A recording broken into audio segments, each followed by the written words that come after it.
Hi guys, welcome back to a new episode of Tech It's Simple.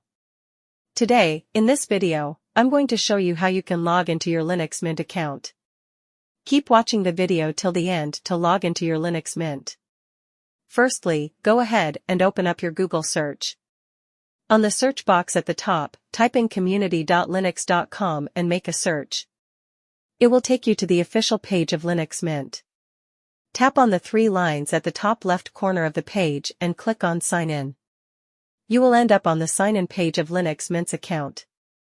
To log into your Linux Mint's account, enter your username and password associated with your Linux Mint, and tap on Sign In. In case if you want your account to be logged in, click on the Keep Me Logged In option.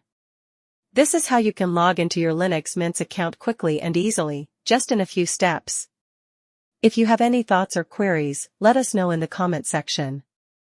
Don't forget to subscribe to our channel.